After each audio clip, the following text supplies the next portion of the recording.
Welcome to the Board Game Snobs podcast. Critically harsh reviews with a touch of class.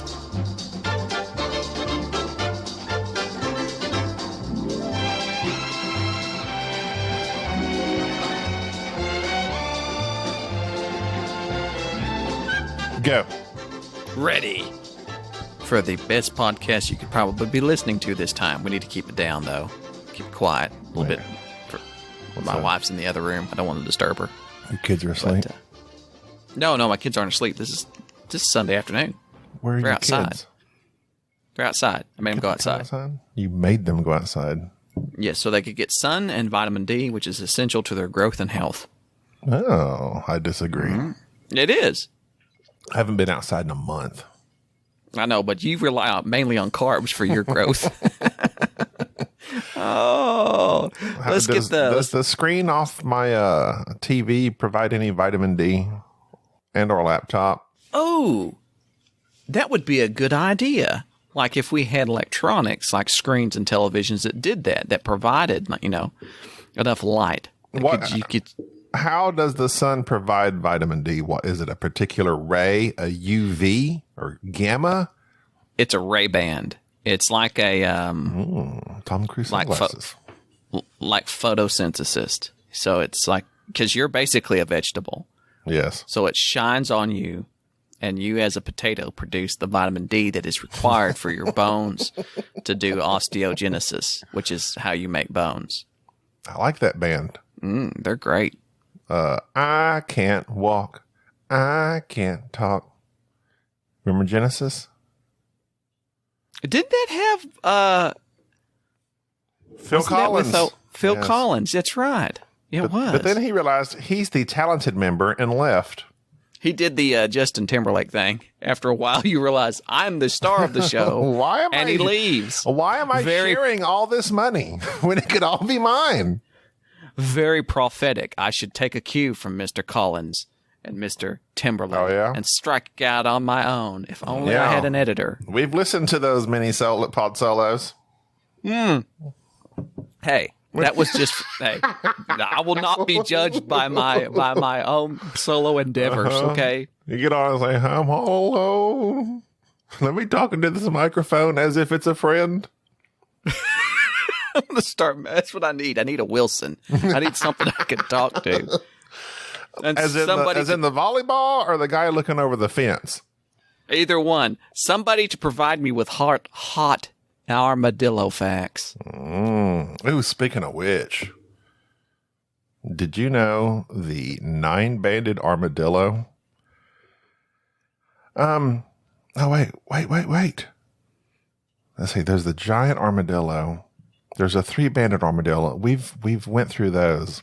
But the 9-banded armadillo, did you know it is capable of floating across rivers by inflating its intestines? Something similar you can do, I believe, right? I have inflated my intestines so that I can float across rivers. With climate change, I assume there's going to be many rivers in the future. Bodies of water, which will need to be crossed.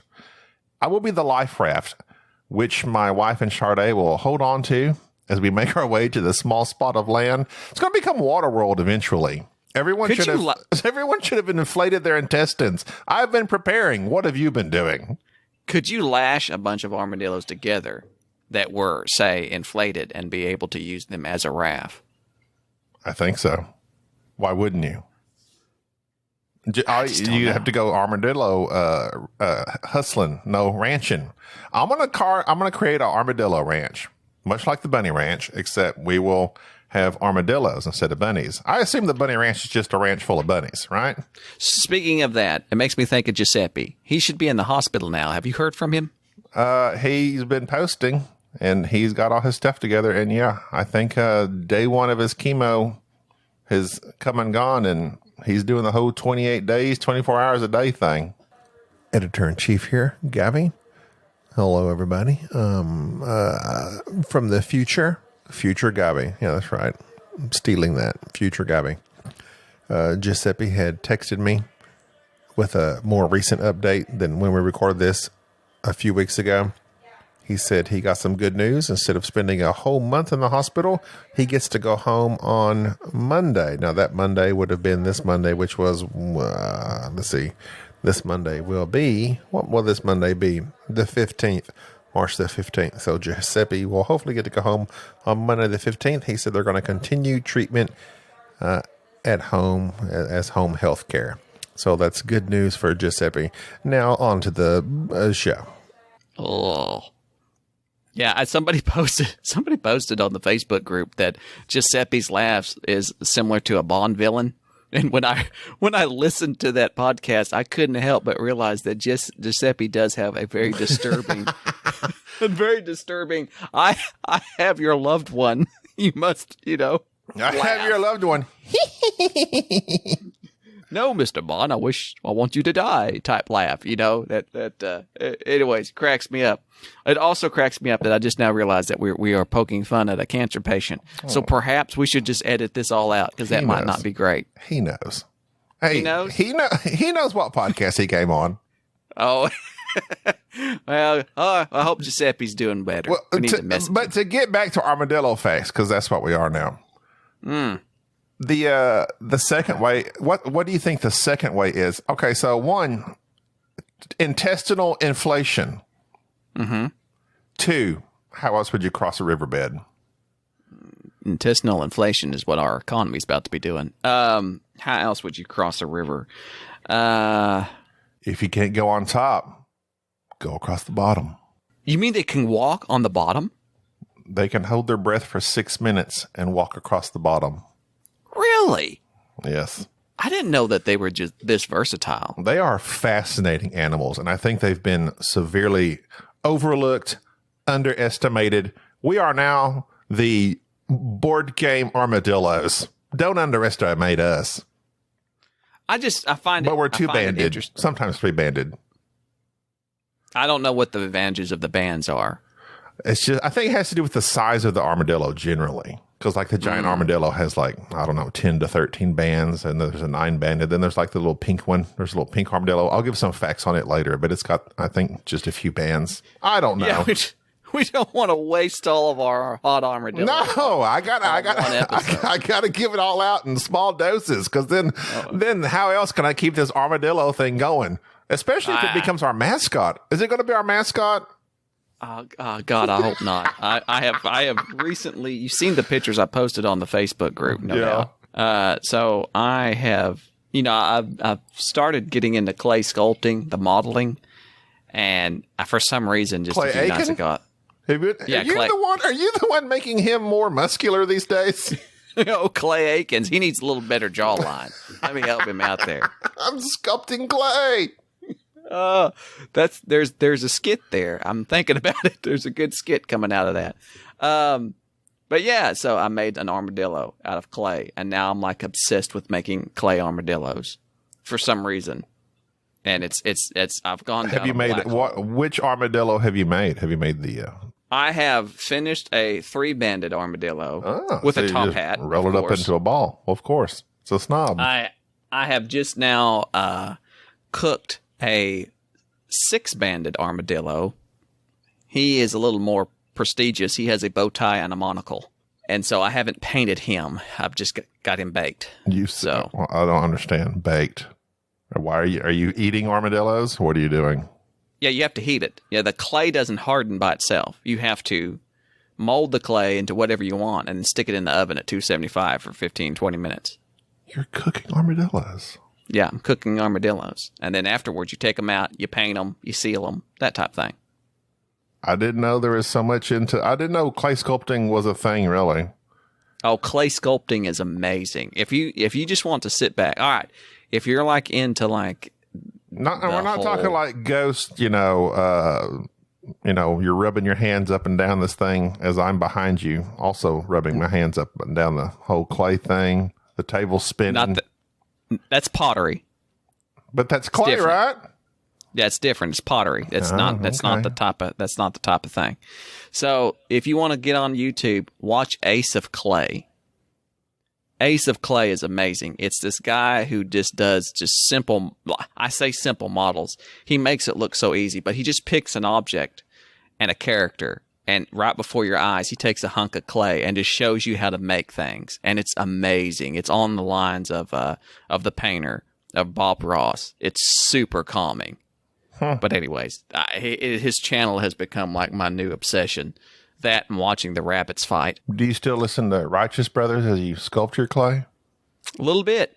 Unchained Melody, a little bit. I need to move on because this is getting super boring. Nobody wants to hear about your armadillo facts. Nobody wants to hear about me sculpting armadillos. We need to move on and talk about the hot topic. You always want to move on. I have a question for you. Yeah, go ahead. I saw a fellow today, and this has bothered me for quite some time. He was counting off things numerically, as one does, and he was doing them with his, when you count with your hands.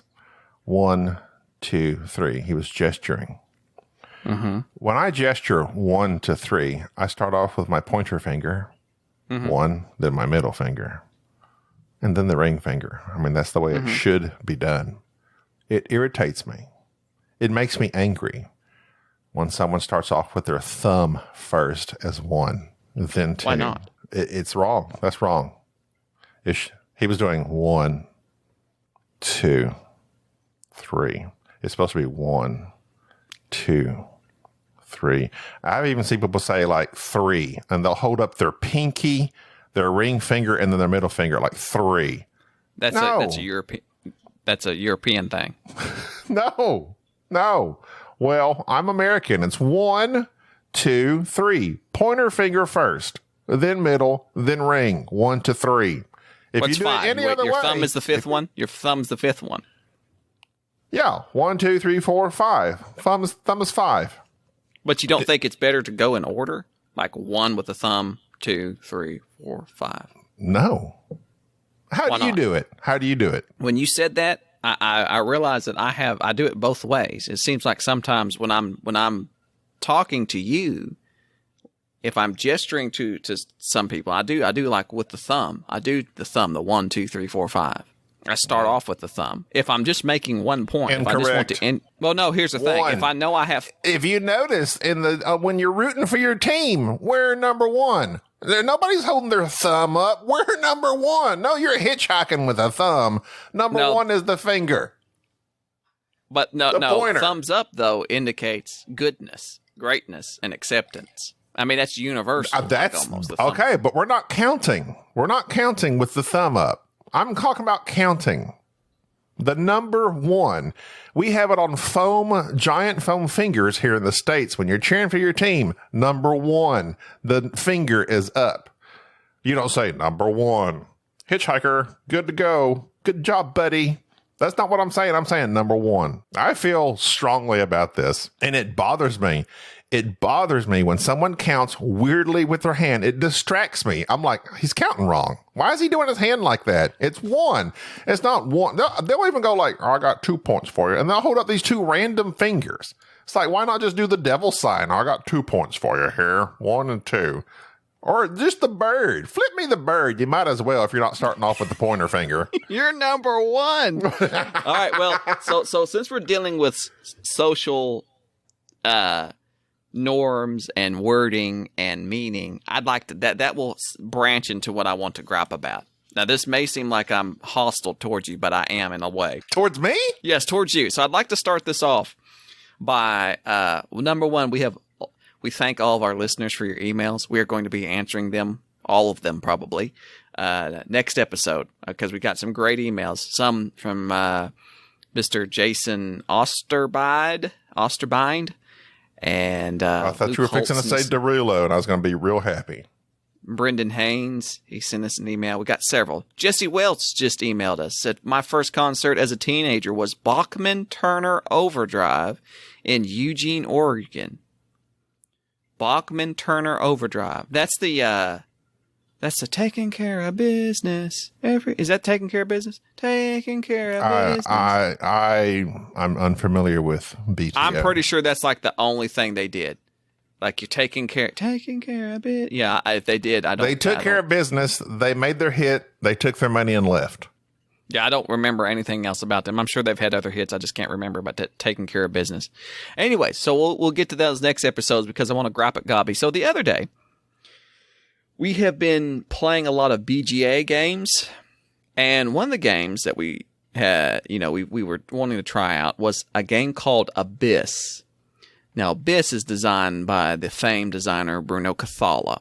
Now, Abyss is the card drafting game that doesn't even have the name on the box. It has that infamous looking face on it. It's like an underwater, really no nose. Looks like Voldemort underseas. Yeah. So it's like sea Voldemort. Right. So there's this really intense artwork in the game.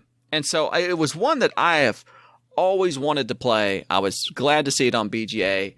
Well, Gabi texts me and says, "Oh, I've learned it. I know how to play it. Let's play it." I was real excited. I learned a new game. He had learned a new game, which it's hard for him at times to strike out and learn a game on his own. But he then texts me something, and this is the problem. It came in a written form. He texts me that this game was, and I quote, pretty good.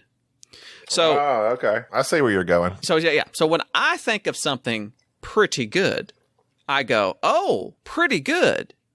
That's like, and I have certain games in categories, like games that are pretty good. So I was feeling like, oh, this is going to be a great game. And so we proceed to start playing the game. Gabi quickly teaches it. And just to give you a rundown of the just the complex mechanisms in this game. Imagine. Okay, go ahead. I'll let you go. Yes. You have a deck of cards, you see, if you can imagine that. And then on your turn, you will flip the top card over face up and do nothing with it. The person then next to you can choose whether they're going to take that card, pay for it, or not. And if they don't take it, then you can take it. But if you don't want to take it, then you flip over another card. And round you go. The idea is basically you are collecting these certain... Yes, you're taking these certain color cards, and then you're using those certain color cards to buy certain advisors, these underwater influencers. These various species of underwater humanoid... Kim Kardashian. That was good. I was digging for one. I just couldn't come up with it. They look like they're fishes with faces. They're just crustaceans and things of that nature. It's really beautiful artwork. But you're basically buying these cards and buying other locations. There's a little more to the mechanics in this. But as we're playing this game, as Gabi's teaching it, Paris Hilton. You've got me brainstorming for underwater influencers. you just stay at it, okay? You just stay at it. Elon Musk, isn't a Musk a thing? I don't know. Barnacle Cumberpatch. There is a so the mechanism in the game is very simple, and as we're playing it, as we start the game off, Gabi says, "This is basically Splendor," and my heart sinks, and I'm like, "It kind of is," because you're taking like a ship into the ocean.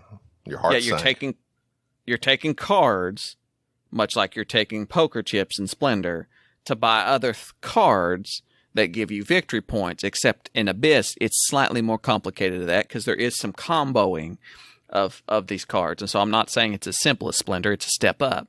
But then as I am dulled to sleep playing this game, like I completely check out. I'm more interested in looking at the cards and the artwork than I am playing this and this is just the base game now. So I can't speak to the expansions. As we're getting done, I am griping about this game going, this is just not very engaging. The theme, and Gabi says, yeah, it's just pretty good. And I go, no, wait a minute now. You said it was pretty good. And he's like, well, yeah, but it's just not great. I'm like, no. You said it was pretty good. Pretty good is pretty good. It's like something that I want to play. But Gabi's definition of pretty good is it's Splendor. And so we get into this long Splendor, but better. I do like it better than Splendor. I somewhat enjoy Abyss for a mind-numbing, just do this, do that. I mean, it's kind of a relaxing, easy game for me to play. It's mind-numbing. You said it right there. That is not pretty good. No, it is well, not see, this is where we're different. I mean, are you going to be done and let me speak? You've been talking for a while now.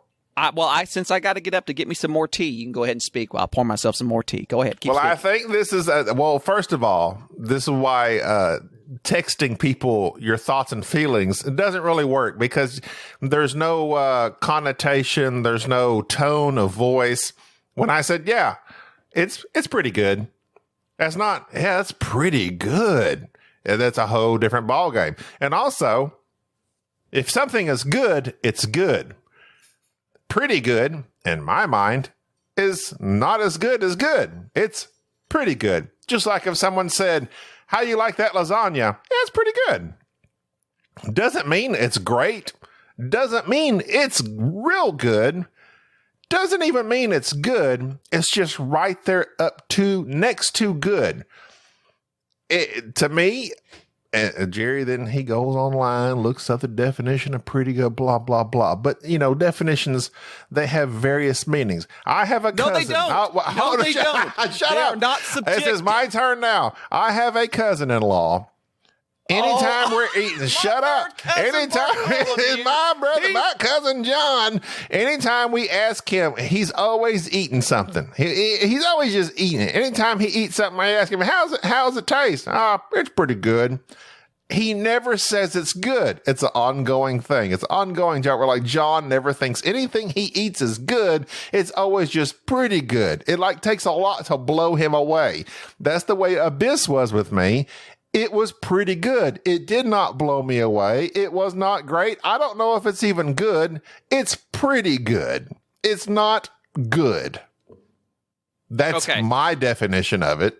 No, well, pretty good modifies good, making good better. It does not mean that it's less than good. It means it's more than good. Well, is there a modifier of good that makes good less good? There's very good. There's pretty good. Exactly. You're saying for you, pretty good is better than good. Yes, not just me, to literally everybody. Oh my God, no, I disagree. And please, I know I'm not the only one. If you say something, that's pretty good. Yeah, so you're telling me you never had anybody say, yeah, it's pretty good? No, yes. I'm talking real life scenario. I've heard it. Real but I'm life telling scenario. You, by the definition, pretty good. I don't care about definitions. Definitions, you can go to the books. I'm talking about the streets. When you're on the streets and somebody says, how's it going? Pretty good. Does that mean real good? No, it means slightly. It's not good. It's pretty good. It's okay. It's like, okay, it's fine. It's basically fine. I'm telling you, no, fine is fine. Pretty good does not mean fine. Pretty good, by definition, means that it is better than good. It modifies the term good. Now, just to back that up, you know how many definitions of words are defunct and out of play these days? They no longer apply in the 21st century. Definitions I'm looking at the come definition and go. right now. You can just admit that you're wrong. Is there? The true definition needs to come off of Urban Dictionary. Let me go to Urban Dictionary. And you will get that definition of pretty good off Urban Dictionary because I just added it. And if you'd like for me to read it, I can read it to you right now. Pretty good. Not so good. Around 80% complete of a good thing or person. Booyah. Booyah. Or as we say, bear. No. I just looked it up in Urban Dictionary. I'm looking at it. Good. Look at the one right next to it. I'm looking at it. No, you're looking at the secondary definition. No, you're looking. You can't. I'm looking at UrbanDictionary.com. I typed in pretty good. It says not so good, around 80% of a good thing, which is, I'd say, pretty accurate. No, I'm not going off of it. I'm going off the definition. You can get on Quora. Pretty good means it's good. It has nuances depending on the context or tone. It's good. I'm sorry, best, I'm hip with the kids on the streets and you're going by Webster's, whatever. I'm saying that your definition of pretty good. Now, anyways, I'm just going to, take about 20% off over there. By good, It is to be something that is desired or approved of. It's something that has qualities required for a particular role. So, Abyss is an abysmal game. Oh, I see what you did there. I absolutely. It is a game for which the artwork was amazing. And I can't speak to maybe the expansions and the add-ons changed the game. But this was a game that as we were playing it, I even went back and played it again by myself, just trying to see if there was something I had missed. It is one of the most boring, I guess you call it a drafting Abyss game. Or Splendor? Abyss. Okay. So Yeah, it's awful. better than Splendor. Yes, it's better than Splendor, but a poke in the eye with a sharp stick is better than Splendor. Yeah, it's not. So it is not Now pretty you're being good. facetious. It's not good. It's not fair. I would say the art is amazing. I've played bad games. I've played games where I say, you know what, this is so terrible, I'm quitting. Abyss is not that for me. It may be for you, but it's not that for me. I didn't say that. It's mediocre. Pretty good. No, that does not mean mediocre. That does not mean that. No, nobody. I was saying, okay, I'm just messing around. Mediocre is less than pretty good. I thought it was pretty good. I will play this. If someone wants to play it, that's what pretty good means to me. If someone wants to play it, I will play it. I will not buy it. I will not go out of my way to play it. But if someone says, hey, you want to play a game? I'm like, sure, Abyss. Oh, okay. Yeah, I'll play it. Yeah. And as you adequately pointed out, it's mindless. I didn't say it was hard. Yeah, right. It's an enjoy. There's lots of games I enjoy playing. It's just, I enjoy playing it just to go through the motions of playing a game. It's relaxing. It's easy. Okay. There's nothing wrong with that. Nothing wrong with that. We are going to need emails for your definition of pretty good. Yes. And other types of expressions that you hear people say, because what bothered me about this is that when I hear pretty good, I think this game is going to be of certain quality. And I don't say pretty good unless I truly mean that this is an above average game. And it just shocked me that my counterpart is using the same term, which I am saying this is pretty good. This is a game that I would rate a 6 or a 7. And he is using that terminology to rate a game that's probably a 3 or a 4. So that was just an interesting little a little nuance in terms of the language that we use to describe games. And so discussing the artwork, which is something that I think Abyss has in spades, brings me to another game for which we played, for which I think the artwork causes some issues with, and that is the Magnificent. Matter of fact, Gabi felt very strongly about the artwork in this game, and I'll let you take it from there. Oh. I mean, if you want me to say, I despise looking at the artwork of this game. It made me I was visibly angry to Jerry. He came over. We played it. The lines upon borders. Hey, let's border this card with some lines, not just one line, 2 lines. And between those 2 lines, let's put some dashes at the corner and then an arc around that line and the dash in the corner and the border and the border and the extra border. It made me angry. All the freaking lines on this game. There's art on the box. It's like, a wannabe Cirque du Soleil kind of thing. And they had some good pictures of it was like a tiger or something. I'm like, now that is like Abyss-like. And it's portrait there of whatever that animal is, some of the characters. But the game board itself, talk about abysmal. This game board is absolutely irritating. It made me angry trying to figure out what's going on. If they had just done a simple board, do like a Stone Age type board, but with a carnival or fair, that would have been great. Sure, cliche. I get these people were trying to, I don't even know who did it, but they were trying to do something different. And it definitely stands out, but in a very bad way. I might say a negative because it looks like a photo negative. That's what this game board looks like. I'm like, why does everything look like this? Why is everything black? And all I see is these gold lines everywhere. Just borders upon borders. It made me angry. Enjoyed the game. The mechanics are fine. They're great. I would say they're great. Pretty good. But I just, no. Literally, playing this game made me angry with the art. The art made me angry. I can't even talk about it. I'm getting angry right now just talking about it. My blood pressure is going up, Jerry. Okay, I'll talk about it. So the Magnificent is from the same Norwegian designers that did a very popular game back in the day. I believe it was Santa Maria. Santa Maria. And the guy who did the art looks like to be an artist who has done some artwork for the Unlock series. So this game came out in 2019. I first saw it at BGG convention. Several people that we know were playing it. I took one look at the board and went, "This is awful. Like, I don't want to play this game. Like, I have no clue what's going on. I don't even want to look at it."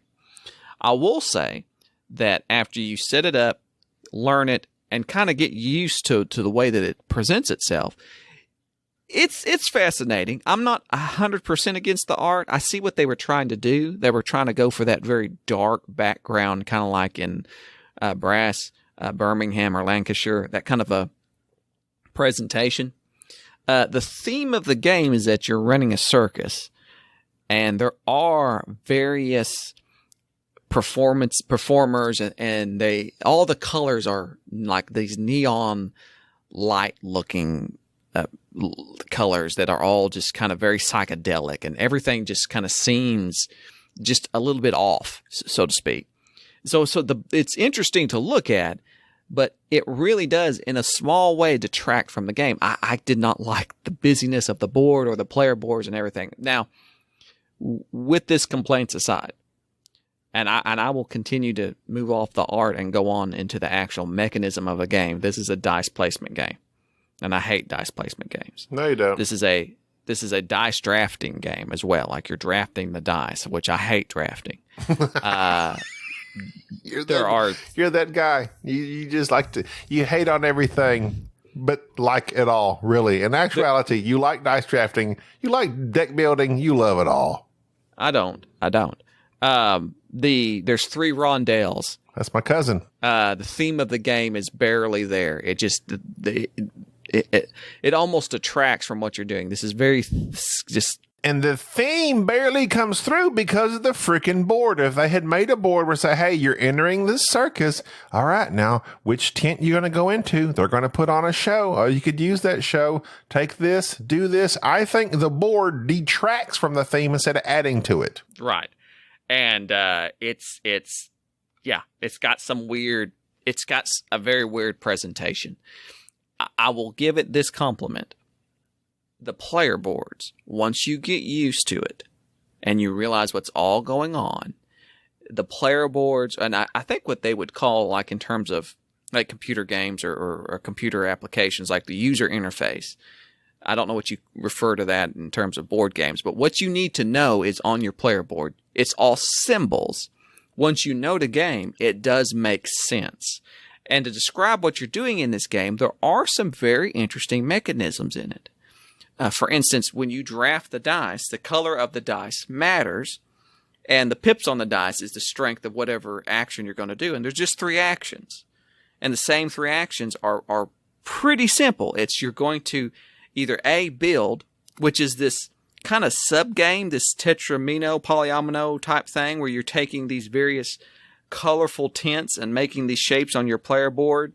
And these shapes are used to, you need these shapes to have these performances. Certain shapes for certain performers. And then the other one is just travel, which is just move this little wagon around these rondelles and get gems. These gems, I guess, represent the drugs that the performer needs to put on his show. I don't know. They're just the resources that are used to make the show happen. And these gems are also used to power up the dice to make them worth more. And the other thing is just the other action is just put on a show, which is just these neat little posters that have your performers on them, which really, those posters have the best art to me. And it's not because they have an armadillo as one of the performers, but you use that poster and put on a show and you get points and money for it and so forth. And there's a lot of neat little mechanics in the game, such as you have these 4 cards that as you're drafting the dice, you're putting the dice on one of these 4 cards and you get a bonus. It's like your master cards is what they call them. Well, at the end of the round, you get a new one and you have to decide which one you're going to keep. Well, the top half is the bonuses that you receive. The bottom half are scoring. And you have to pick which card am I going to score now. Like it may score however many shows you've put on or however many circus tents you've had built. And that's neat because you kind of have this trade-off of which card I'm going to score. The game itself is nothing but a mishmash of a bunch of mechanics. From the dice placement to the dice drafting to the polyomino stuff to the resource management to the rondelles, everything about it. It's just a bunch of mechanisms just all thrown in and shaken about with this very thin theme put on it. And even though I didn't like the look of this game, the reason I got it was because we had a listener of the show kept talking about it, saying how great it was. And I thought, you know what? I'll give it a shot. It has a solo. Well, the solo's not that great. It's simple. It emulates the base game. But unfortunately, even the base game is very multiplayer solo. You're just doing your own thing. You're not really affecting each other. I mean, besides the normal, oh, you took the dice I was going to use, but even that. Despite the horrible art in some areas, despite the presentation, despite it having a bunch of mechanics that I generally don't enjoy, this game is not pretty good. I would say it is good, though. I think it works. Good? So average. I know. Good is above average. Slightly above? So out of 10, if you were to rank it 1 out of 10, what would you give it? It's a 5.5. 5.5. So just barely above average. Yeah, it's 5.5, 6, somewhere around there. And I will bring out another issue that really gets me. And I'm glad you brought this up. And so this has to do with the rankings of games. So a few months back, I had a Kickstarter sent to me, and I played it. It was fine. Oh, fine. That's a 4.5 to a 5.5. Well, if you go on to BGG, and you do their 10-star rating, yeah, a 5-star is, and I quote, mediocre. Take it or leave it. Okay. Meaning the game, when you say mediocre, it means it's not quite. It's not quite there. It's not good. A 6-star is okay. We'll play if in the mood. So as you're going up in these ranks, like a 7 is actually good. So a 6.5 would be pretty good. An 8 is very good. A 9 is excellent. A 10 is outstanding. And so I gave the designer some feedback on it, but I quickly rated the game on BGA, and I believe I rated it a 6 or a 5. I cannot recall. And he messaged me saying, so you didn't like the game? I was like, no. Yeah. I thought it was okay. Pretty good. It was okay. It's a 6. I agree 100% with this whole thing. We had this discussion, me and DJ and Sade on Discoverable Nerd, because I ranked a movie 5 out of 10. I said, yeah, it's average. And Jay's like, average? He's like, no, that's not average. 5 is bad. I said, no, 5 is literally average. It's the exact halfway point between 1 and 10. I don't get it. It's like, yeah, I agree. What the problem is that this generation, these millennials, have been raised on the A+. Everything's an A. Everybody gets an A. Everything's a 9 or a 10. If it's not a 9 or a 10, it's not any good. And that's what really irritates me, is that people do look at these ratings and think if the game's not a 9 or a 10, well, then you must not like it. There are several games that are a 5. If you look through my collection, which I am looking at my rating system right now, my profile on BGG, and I really like it because what few games that I have rated, it shows. So far, currently, and I don't do this often, I have rated 361 games on BGG. You know what my average rating is? 5? 5. 5. 5. Because that would be the average. I've rated 35% of all the games, 128 of them, a 5. My next highest rating is a 6. Makes sense. Almost the other 30%. So 65% of the games that I rate are either a 6 or a 5. Do you know how many 10s I have on this? Very few. Very few. Two. I have 2 10s. Two games I have rated a 10. I've rated only 4 games a 9. Are you going to tell us what your 10s are? No. Why? We're going to do a top 10. Because we're going to do a top 10 one of these days. Okay, so it's brass and something else. This is my thing. And Tom kind of goes into this on the Dice Tower top 10. Who? Exactly. And so when they go into that, I forget if he says his top 5 or his top 10, which, I mean, when you rank 500 games, are 10s. And that makes sense to me. It's like, if this is in my top 3 to 5 games, yeah, out of all the games I've played, I think they're 10s. I don't go on BGG hardly ever. We have a guild on there that is probably defunct. I literally never go on BGG.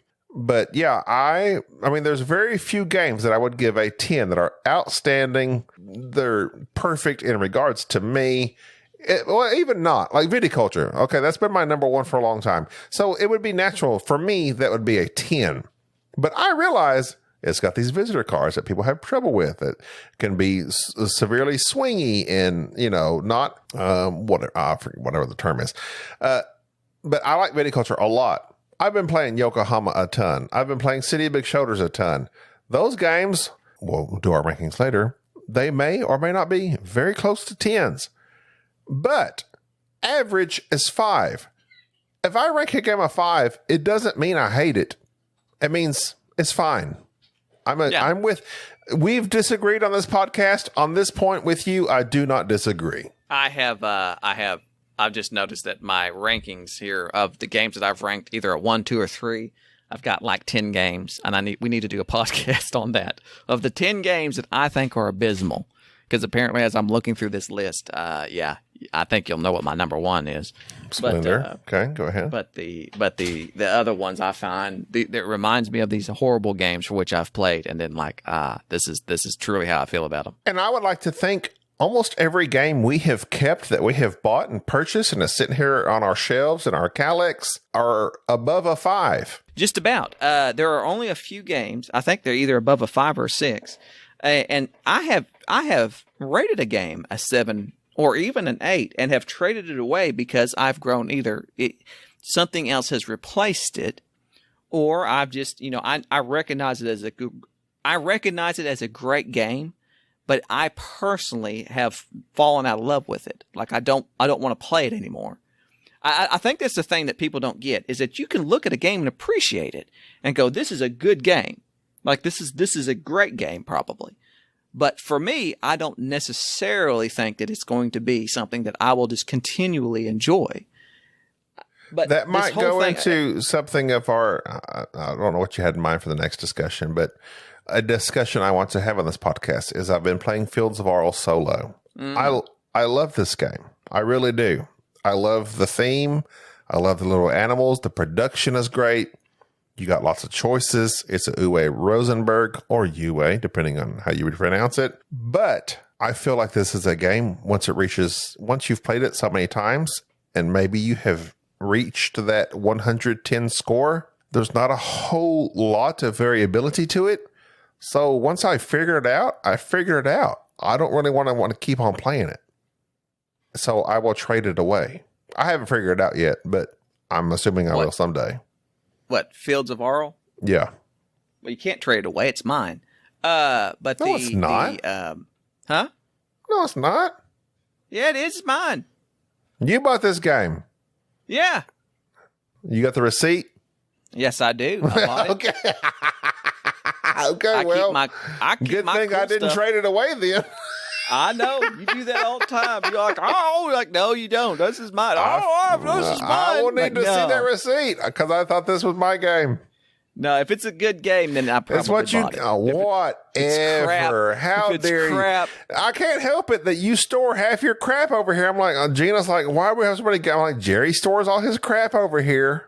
When you say crap, I want you to look around and realize that all the good games over there are mine. Well, that's going to do it for this show. are mine, and they're better Whatever. than pretty good. Whatever. They're great. I'm Gabi. So you want to talk more about abyss and all the This is crustaceans, Jerry. the Croatians,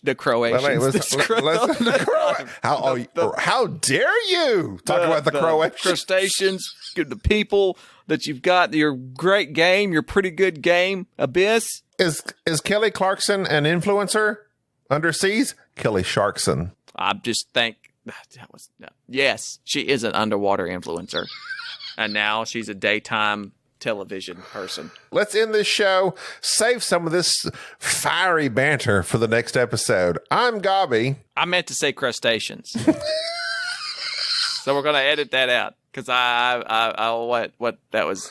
I'll let you end this episode since I have no idea what you're talking about right now. Okay, yeah, Croatia is a place. I know that Croatians are a people. All that you could see. Uh-huh. Okay. They are not under the sea. They are actually east of Italy, if I'm not mistaken, is where Croatia, the Republic of Croatia, is at. All righty then. That's Jerry with all those crustacean facts and Croatian facts. Are we done? Are you ending? We need to end this. I do geography more than I do biology. It's not my fault. All right. Bye. Thank you for listening to the Board Game Snobs. Stay classy.